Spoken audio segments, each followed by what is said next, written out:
President Cyril Ramaphosa has signed the political party funding bill into law. The bill was passed by Parliament and was sent to the President to sign in June last year.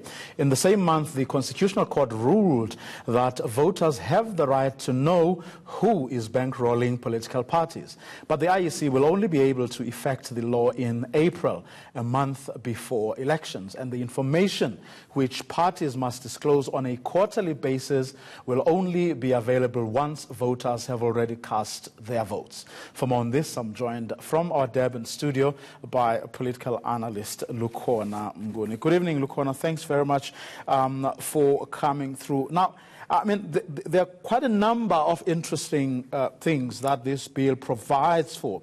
And among others is, or the most obvious, and which people have been harping on, is the disclosure of donations, but also the prohibition of certain donations made directly to parties. And I would imagine on the back of what we're hearing coming out of the State Capture Commission, this would be a victory for a lot of people, even though it may be too late for this particular election that's coming up in May. Well, good evening for you and to your viewers. Definitely it is a step in the right direction.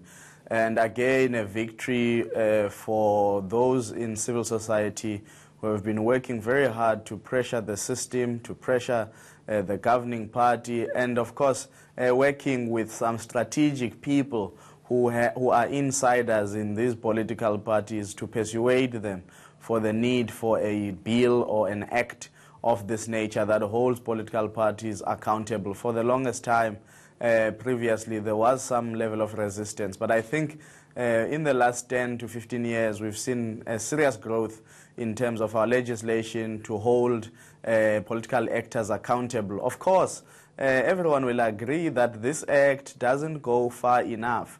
And it doesn't go far enough, Vuyo, especially when it comes to funding of politicians when they campaign internally within their political parties. So it doesn't reach to the extent where it would be necessary for politicians to disclose those large funds that they accumulate when they are fighting internal political party battles. But in terms of dealing with the political parties themselves in the electioneering process, it does go some way, and as you have indicated, probably a little too late. I remember my vote counts had given a deadline to the president to say he needs to sign by the 30th of November 2018 for this bill to actually be instrumental before the elections of May. But I do think there is a window of opportunity thanks to that Constitutional Court judgment last year, which ruled on the inadequacy of the Promotion of Access to Information Act. And that judgment was literally saying, well, political parties need to preserve and to an extent record and ensure that they make their they make their party funding record quite accessible to the public. So we will see, Vuyo, if there aren't a number of organizations that might get together and test that judgment to get political parties to actually disclose their books, whatever funding they may have received between the time when the judgment was made, because the judgment would then have taken effect, and prior to the elections of 2019. So it will be interesting. There is still some instrument, but of course we do know that the PIA route tends to be very much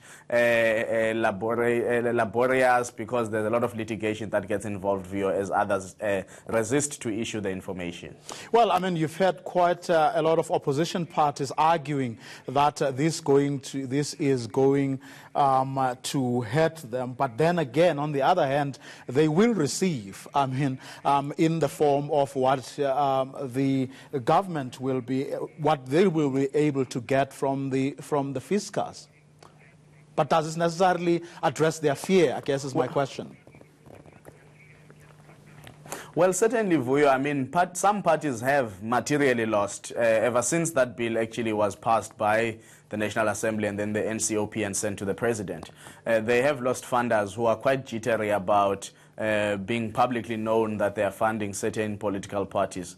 Of course, Vuyo, the other thing that is quite contested in the bill, by the way, well, it's now an act, are the thresholds. I mean, you have to disclose any amount from 100,000 upwards, and some people are saying that threshold is already too high, because you could have one person donating in multiple transactions below 100,000, but quite significantly if those transactions are not well recorded in a way that the public would actually force the party to disclose them at a cumulative effect. So there's still that problem of thresholds, and I think the bill or the act will be refined as the time goes by. But you do talk about the fact that they will get money through this act. Of course, one of the things proposed there is the Multi-Party Democracy Fund, which is an instrument for private individuals and entities to deposit money into that fund, which would be managed by the IEC, and then the IEC would disperse that money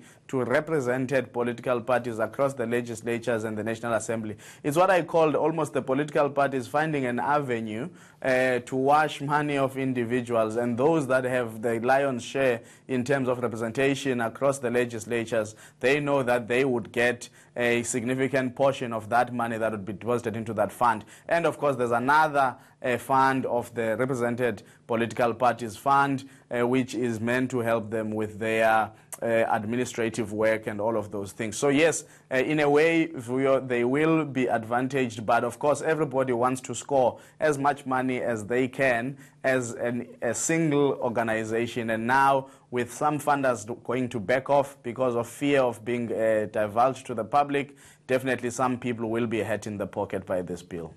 Lukwana Mnguni, thanks very much. That's why we're going to leave it for now. Lukwana Mnguni, a political analyst, live to us from our Durban studios.